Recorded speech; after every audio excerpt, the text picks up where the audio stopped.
Welcome to Fayette Footprints, a podcast about the people, places, and events that make up the culture of Fayette County, Georgia. My name is Kenny Blum. I'm a longtime resident of Fayette County, a bit of a history nerd, and now an amateur podcaster. And in this episode, we are diving into something quite a bit different. If you've lived in Fayette County long enough to see a Friday night kickoff, you've likely read articles by Chris Dunn. A McIntosh High School graduate, Chris was the lead sports writer for the Fayette County News, drafting articles and snapping pictures for high school athletics across our county. From the early days of the McIntosh-Fayette County rivalry to the rise of the state powerhouses like Sandy Creek and Starrs Mill, he didn't just report the scores, Chris captured the spirit of our schools. His work continued to be in the various publications, including Victory and Game Day magazine, before joining Fayette County Public Schools. Knowing the heart of Fayette athletics, he officially branded the oldest rivalry in the county as the Fight for 54, and he carries an encyclopedia of local sports lore in his head. So please welcome Chris Dunn. Thank you for joining me. Thank you so much for having me. All right, we're going to do something a little bit different on this episode. We're going to talk about Fayette County graduates who have gone on to the professional league. So I thought you were a perfect person to bring in for this. Appreciate it. Yeah, there are a surprisingly large number of them, especially in certain sports. And it's kind of covers a wide range of eras and accolade levels and all kinds of stuff. Before we get started into it too far, how did you get involved with the sports writing? Yes, so it actually started for me at Oak Grove Elementary. Yes. Yes, it was either, I can't remember the year, first or second grade, enrichment writing class. We had a free writing journal on the weekends. You could write about whatever you felt like. And that particular weekend, I had watched Brett Favre's first appearance as a Green Bay Packer. Wow. And I just did a little recap of it. And my teacher, Kathy Harrell, in the notes just said, "You should be a sports writer someday."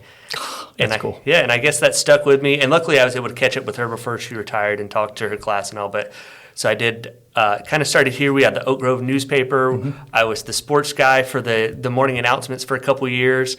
And that followed me through to McIntosh. I was the sports editor for the Trail for a couple years. Just kind of found my love for it because I always loved sports. I loved playing sports, but I knew pretty early on that I wasn't going to be playing them for a living. So journalism was my way to stay around it for the rest of my life. And so I tell kids all the time when I speak at career fairs or whatever that sports journalism means I get paid to watch sports for a living, and how cool is that? Yeah, that's not so bad, is it? Yeah. And you still are involved in that. You still do some photography on the side with that, don't you? Yeah. I still do sports photography and do some freelance sports writing as well. It's one of those things I couldn't really get it out of my blood.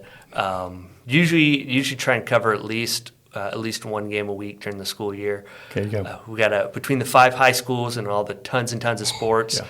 I don't get to dip in as much as I'd like to, but. Yeah, no fun. One person could, even if they tried. Yeah, but it's fun. You especially at the high school level, because when I was growing up, I had dreams of Sports Illustrated or whatever. But I fell in love with working at the high school level because you get to know the coaches and the players and watch them grow and all. It's pretty special. All right. And speaking of watching them grow, I thought we would start with one of our oldest sports. Start with Major League Baseball because we've got at least one or two guys who go back a long ways.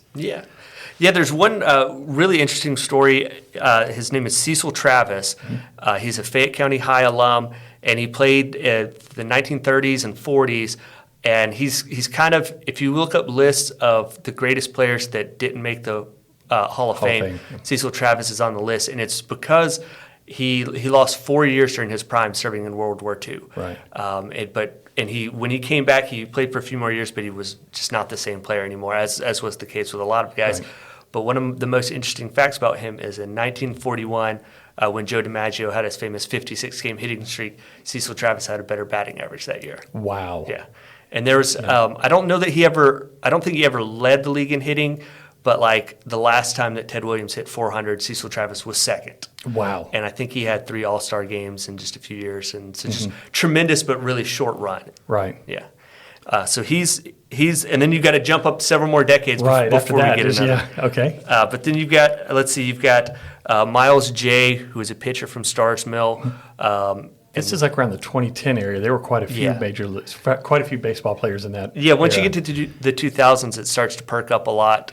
Then you have Dwight Smith Jr. from McIntosh. He was, I believe, a second-round pick of the Blue Jays. Bit of a journeyman run. Played quite a bit. It's like a fourth outfielder type. And I think he might still be playing overseas. Then you have Then you have Andrew Tolles from Sandy Creek, who had a brief run with the Dodgers. Really played really well as a rookie, and then some mental health issues kind of took him away from the game. And then you have a couple more Fayette County Tigers. You have David Buchanan, who I believe also became Georgia State University's first player in the major leagues, and he had a brief, really nice run with the Philadelphia Phillies. And then he was overseas for several years. I remember during COVID getting up at like 2 a.m. to watch him pitch in Korea. Oh, wow. Because that was the only people playing sports at the time. Yeah. I was like, well, let me cheer for a local guy. There you go. And I think he came back and briefly maybe had another cup of coffee with the Phillies. And then I think would be our longest tenured Major League Baseball player is Nico Goodrum. He was a supplemental first-round pick of the Twins. And he just after last season retired after decade plus playing Major League Baseball. Utility guy, he could play everywhere on the field except catcher and pitcher. That's right. And I think he had played every spot, hadn't he, except those two. Yeah, and his peak came with the Detroit Tigers, and I even have he got big enough with the Tigers that he had his own bobblehead day, and I have it on my desk at the office. But he's another one that baseball took him around the world. He played in Latin America. I believe he played in Korea as well, and he's always been really good about giving back with local camps for kids and stuff. Wow. And those 5 or 6 guys probably played each other in a game or two in high school here. Yeah. That's pretty impressive. I think so. We did want to say one little caveat. There is no official list of pro athletes, so if we miss anybody, please don't hesitate to let us know, and we'll make corrections on that. Right. Maybe that'll help us create an official list. Yeah. I'm sure there's some guys slipping through the cracks, especially when you want to like branch out into pro sports that aren't necessarily the big American leagues. Right. But you certainly have more pro soccer, pro basketball guys. But it's hard to keep up with Europe and Asia and all that. Right. Absolutely. So speaking of that, you want to jump into MLS for a second? Sure. All right. We had a couple that we know that have made it to the professionals in soccer, which should not be a surprise. Right. But let you go ahead and talk a little bit more about that. Yeah, on the men's side, I know we have Bilal Duckett from McIntosh High, who was recently inducted into the McIntosh High Hall of Fame. He was an MLS player for a couple of years, and then New England, I think. New England? Sounds right. Yeah. So, yeah. And then I graduated from McIntosh with his older brother. Ah, there you go. And then on the women's side, you have certainly the most decorated is Kelly O'Hara from Stars Mill High. She, I believe, won the college soccer equivalent of the Heisman Trophy when she was playing at Stanford. Wow. And then she went on to win 1 Olympic gold medal with the national team and 2 FIFA World Cups with them as well. And then along with that, she played for a decade plus for a number of pro teams. Right. Successors to, I forget what there's been a lot of NWSL, I think is the newer, right. That played some in Europe as well. Yeah, I'm sure. And that was a discussion we had earlier, is that there might be others who are playing internationally that we just don't know. So. Right. And then there's one other set of twins, the Julia and Nancy Augustiniak from McIntosh High, who I remember them well because they played for a team called the Atlanta Beat for a few years, and then followed that up by several years with other clubs around the country and I think Europe as well.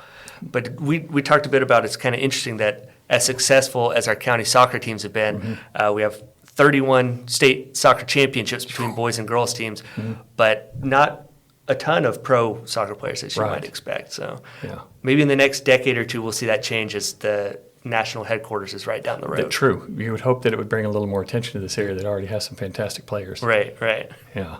Let's see, we've got a couple more sports. We've got the NBA. We've got a short list on that, but a very impressive list nonetheless. Yeah. The first one that came to mind, he was kind of like the athletic hero of the county when I was growing up, is Jeff Shepard from McIntosh. He was Mr. Georgia basketball. Went on to a really nice run at the University of Kentucky where he was the Final Four MVP when they won the national championship, and even was on the cover of a video game, which very few athletes ever can say that. And then he had a cup of coffee with the Hawks and a couple of other teams and had a nice little run in Europe as well. But like he's your big one that gets it started. And years before that, you had some guys that had cups of coffee and tryouts. But he's really the first one, and then to really play regularly. And then you jump forward several years, and you have we can talk about a couple guys that were short-term guys in the county. We had Malcolm Brogdon, who played at Fayette County for 2 years before going to Greater Atlanta Christian. Gotcha. And went on to a really nice career at the University of Virginia. And I believe he was the Rookie of the Year for the Bucks. And he carved out a really nice long NBA career. I think he maybe just retired. Yeah, I think so, in 2025. Yeah. Yes, yep. And then we have a similar guy, Will Richard, who was at Fayette County High for, I think, 3 years and finished up at Woodward Academy. And he was a second-round pick, I think, this year of the Golden State Warriors. Wow, okay. And so you've got those guys. And then the guy who is kind of our phenom now, who I remember covering when he was in middle school. Oh, wow. So he's one of those guys, like he grew up in the county. But Jabari Smith from Sandy Creek High, he was the number 3 overall pick in the draft of the Houston Rockets a couple years back after a 1-year really, really excellent run at Auburn. He's a key piece of the Houston Rockets, just signed a mega $1 million extension.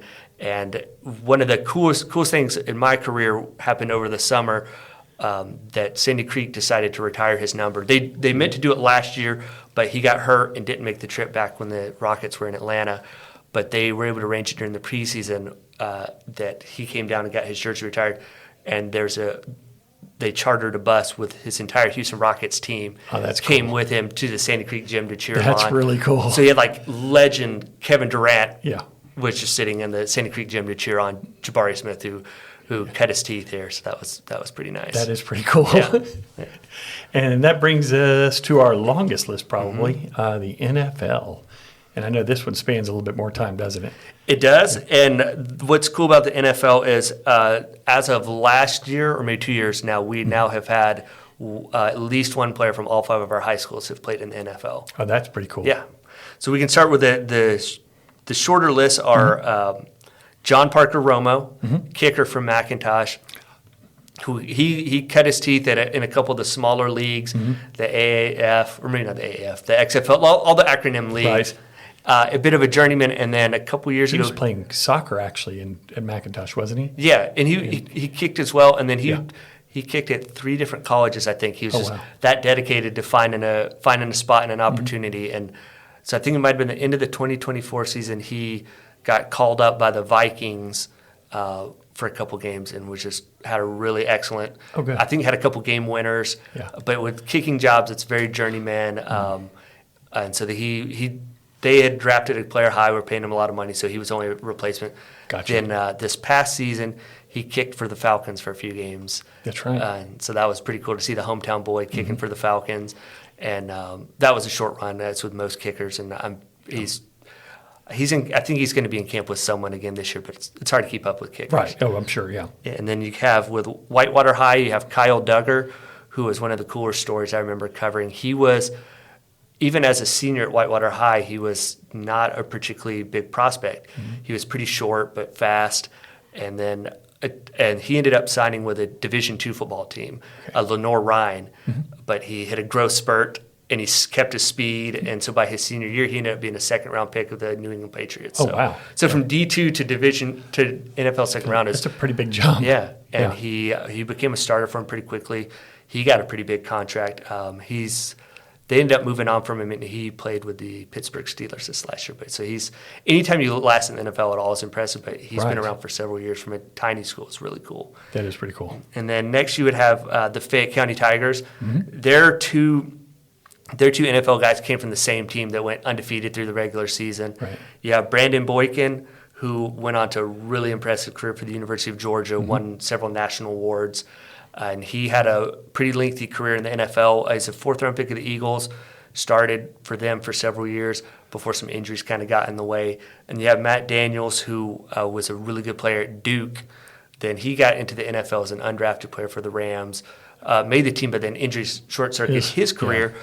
But they must have been really impressed with him because he immediately joined their coaching staff. Oh, wow. And he's now a head special teams coach for, I want to say, the Vikings. Okay. So it's one of those, like, he's carved pretty out. Cool. He stayed there, yeah. Carved out a life for himself in the NFL.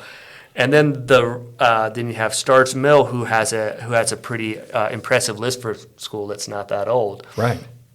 You have, let's see, the first guy I believe would have been Sam Martin, who was a punter who went to Appalachian State, and he's been around a while in the NFL. He's lasted a long time for a punter. I believe the Buffalo Bills were one of his longest runs. The Lions, I think, maybe were he's been a Bronco. He's been around. He's a reliable punter who always can find work. Then you have Ufamba Kamalu, who was a defensive lineman for a short run with the Texans. I think maybe he might have gone to Canada after that. Okay. Then you have Cole Bishop, who I believe was also a second-round pick for the Buffalo Bills, who's established himself as a fan favorite and a really reliable starter for them. And basically, I think as a rookie, he had worked his way into the starting lineup. He's a really excellent player. And then I think that covers Stards Mill as far as NFL guys. It's a pretty cool list right there. Yeah. And it makes sense. It's heavy on specialists, guys who played soccer and played other sports as well. Yeah. And then you kind of get down to our powerhouse, Sandy Creek. And right. You could talk a while about theirs, but it started, the first couple guys they had were Jabari Holloway, who was a tight end who went on to play at Notre Dame and a little bit with the Texans in the NFL. Then you had Kedrick Golston, who was a big defensive lineman who went to Georgia and had a long run with Washington. Okay. He was a fan favorite up there for a while. Then you have, once you get into... Is he still playing? No, he retired a few years back, but he had a long, decade run as a defensive lineman, too, which is really good. It's hard, yeah. And then you start to get, I guess before we get to the state championship years, you have guys like Andrew Gardner, who was an offensive lineman for Georgia Tech and then lasted in the NFL for a while. And he's actually back now. He's an assistant coach over at Whitewater High. Oh, that's cool. Yeah, and his son is on the team, and he coaches some other local kids as well. And then you have, obviously, probably the most ballyhooed star out of the county history is Calvin Johnson is in that range. He is Pro Football Hall of Famer. Our other county athlete with a video game cover. There you go. And he still comes back every summer and does a free summer camp for kids. That's pretty cool. He went to Georgia Tech too, didn't he? Yes, he did. Yeah. He did. That's one of those certain players when you meet him, you're like, oh, I see why you're that good. Like you shake his hands and you feel like he's wearing like a baseball mitt. But he's just huge, nice, hardworking guy. He's still awesome. giving back. That's really cool. Yeah. And then you jump ahead and you start to get to the range where Sandy Creek they won state titles 3 out of 4 years, and you had several guys from those teams that started to make the pros. You had Mike Hilton, who went to Ole Miss, and he had a long career with the Steelers, then got a really nice contract for the Bengals. Bounced around a little bit last year, but he's still floating around the NFL. He had a really nice run. Then you have Isaiah Johnson was a safety on those same teams. He was for the Rams for a little bit. And another Georgia Tech graduate. Yes. Yeah. They, smart guys. Sandy Creek is one of the ones that figured out, like, oh, we should go look at the South Side. They've got a lot of talent down there. Then you have some other guys. Rajon Neal was on the state championship teams. He's kind of, I don't know if he ever made it to a regular season roster, but he definitely was practice squad for a couple NFL teams. Okay. And then he kind of dovetails with a lot of guys they had that played in some of the side leagues, like the AAF and the XFL and all. There was a brief team in Atlanta, the Atlanta Legends, that had Shaquille Wiggins and Corey Griffin together, both Sandy Creek guys. Yeah. And Rajon played against them in a game, so it was 3 Sandy Creek guys together. So you have a lot of guys like that, and then you jump back ahead into the recent years, and we have another rising superstar, Brian Branch, who was a second-round pick of the Detroit Lions and one of the key cogs on one of the league's best teams and all. So I think that covers. It's a pretty impressive resume, yeah. Mm-hmm. Well, like we said, if we missed anybody, please don't hesitate to reach out on that one. I also wanted to kind of top off with Chris now serves as a public information specialist for Fayette County Public Schools, where he swapped the newspaper beat for a little bit more broader stage. When he isn't capturing the district's biggest moments through a camera lens, he is behind the mic as a producer of another podcast called the Honor Roll Podcast. On that, he continues to shine a light on the incredible educators, students, and staff members who make our school system one of the best in the state. So if you enjoyed his perspective today, please be sure to head over to the Fayette County website, that's fcboe.org, or you can check your favorite podcast platform to hear him dive deep into the world of education and continue to see other work that you're doing posting in other places. We've had great guests like Kenny Blum. That's right, yeah. Well, I thank you for joining us today. That was an interesting look, something a little bit different I thought people might like to hear about. And if people do want to reach out to you, what's the best way to get in touch with you? If you specifically want to talk sports, you can always find me on Twitter at Fayette Sports. At Fayette Sports. Yeah. That makes that easy. Yeah. And again, if we missed any names, because there's a lot out there and there's no official list of anything, please don't hesitate. You can reach out to me at fayettefootprints@gmail.com or through the link at the website for the podcast, which is fayettefootprints.com. fayettefootprints.buzzsprout.com. Thanks for everything you've done to help represent our community, Chris. We appreciate it. Thank you. It's a lot of fun. And thanks for being on with us today. Thank you for having me. Thank you for listening to another episode of Fayette Footprints. If you have any suggestions or feel like I've made any errors, I am a one-person producer here, please don't hesitate to reach out to me at fayettefootprints@gmail.com. For show notes and another way to communicate with me, you can go to fayettefootprints.buzzsprout.com. That's where our podcast is hosted, and it is available on most of your major podcasters. So please don't forget to share this, if you like this episode, with all of your friends. Thank you for listening, and I look forward to next episode next month.